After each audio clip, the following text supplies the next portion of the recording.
YouTubers, episode of Ice Road Truckers over here. Hold on a second. Okay, last time I looked at the weather, it said -8, but it feels like -37. Ice.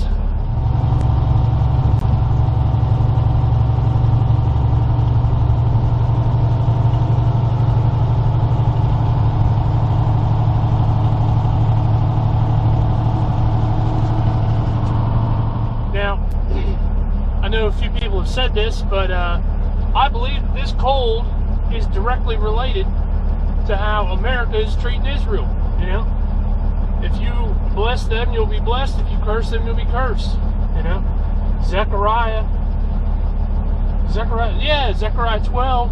You know, if you try to divide Israel, you're going to be divided. You know, that stuff's going to come back on you.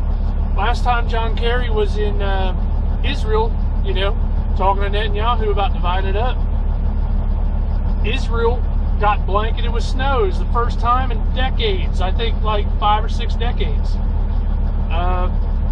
Egypt, first time in my life I'd ever seen snow on the pyramids.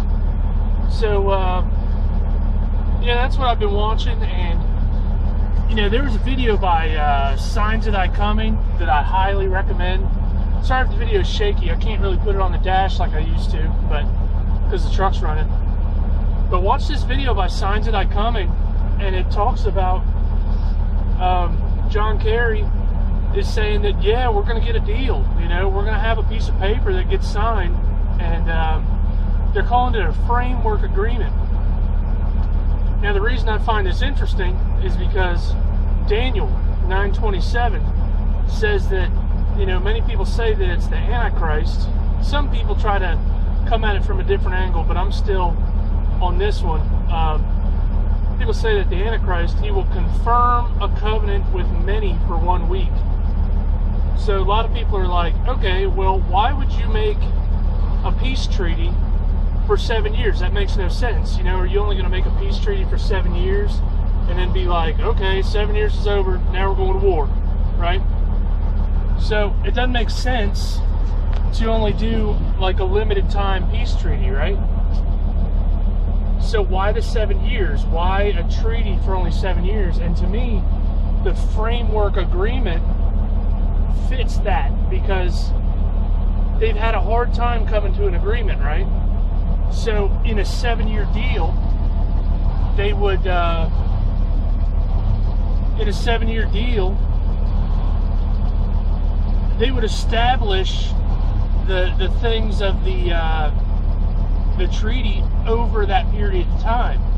You know, they would implement it gradually. So if Israel makes an agreement to gradually move out of the West Bank, to gradually dismantle settlements, to gradually give over parts away of East Jerusalem, I believe that's why this makes sense. And I came across this other video the other day where the Palestinians, one of their minister guys, was referring to something in the Quran that said that their so-called prophet Muhammad, who isn't really a prophet, he did a peace deal with this other nation, and then 2 years into the deal attacked the people and overtook them. So the guy's point was that the Palestinians were saying that that's the same way to accomplish it.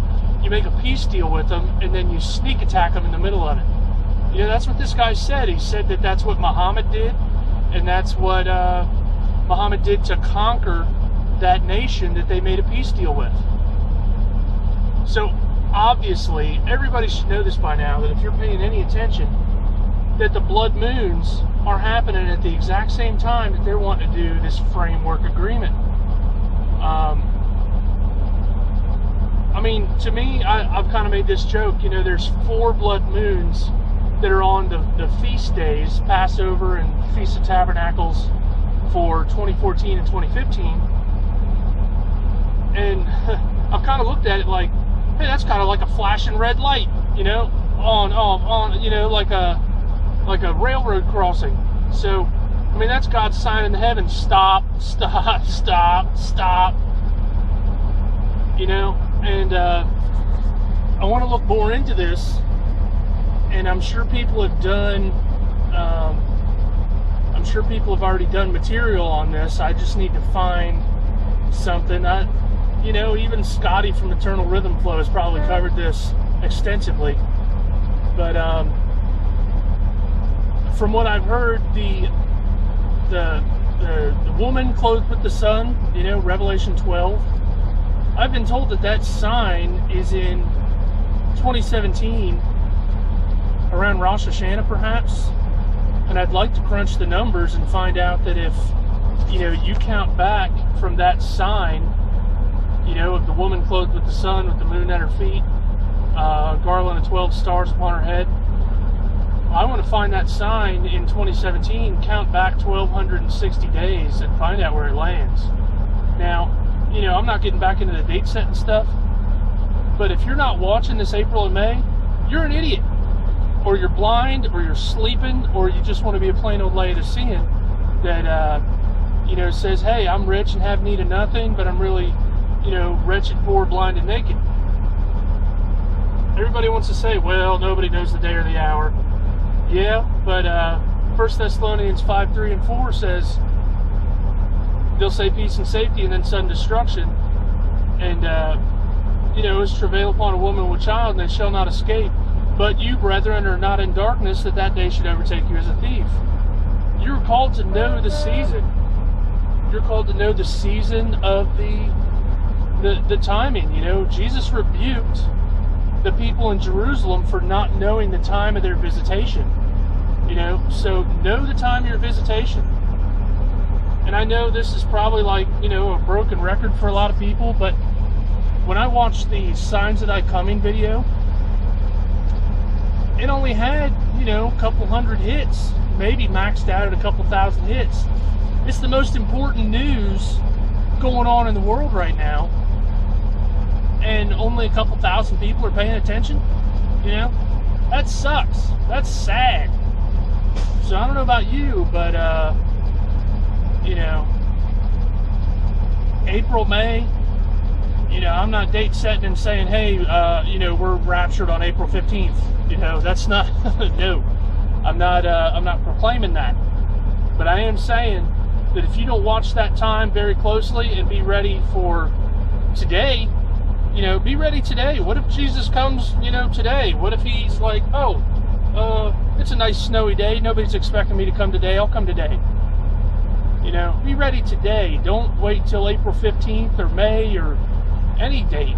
Just be ready today. Walk with the Lord. Know the Lord. And just tell somebody, because this whole world's going to hell in a handbasket, and your job is to preach the gospel to somebody. Jesus didn't come into the world to condemn the world, but that through him you might have life and everlasting life. That, you know, we're given the ministry of reconciliation to reconcile people to God the Father. That, you know, all have sinned and fallen short of the glory of God. Well, we're supposed to bring the ministry of reconciliation and say, hey, you can be reconciled to God the Father through his Son, Jesus Christ, who died on the cross. You know, you don't just, you know, say I believe and all this stuff, but you accept his gospel. You invite him to be part of your life. You invite him to be not just your Savior, but also your Lord. You know, Jesus said, if you don't do my commandments, that, yeah, you know, if you're not doing Jesus' commandments, he says that, you know, you've got no part with him. But he gave his commandments as love God with your whole heart and love your neighbor as yourself. You know, I see a lot of Christians that aren't doing that. So, just encouraging you, you know, I know some of this is redundant. You know, even the Ariel Sharon thing, you know, I didn't make a video about that because there were already dozens of videos about it. And, you know, it's serious stuff. The Ariel Sharon and the Rabbi Kaduri prophecy, I'm not going to cover it again, you know, because there's plenty of information out about it. But the guy's about to die, and the prophecy is that when he dies, you know, the rapture is soon after. So there's so many other things I could talk about, but just wanted to update you on that. And I believe, it's my opinion, that this frigid super mega cold is directly related to America dividing Israel, because last time Kerry was in Jerusalem, record snow, snow in Egypt that hadn't happened in 110 years. So, we could have only a couple months. Tell somebody about Jesus.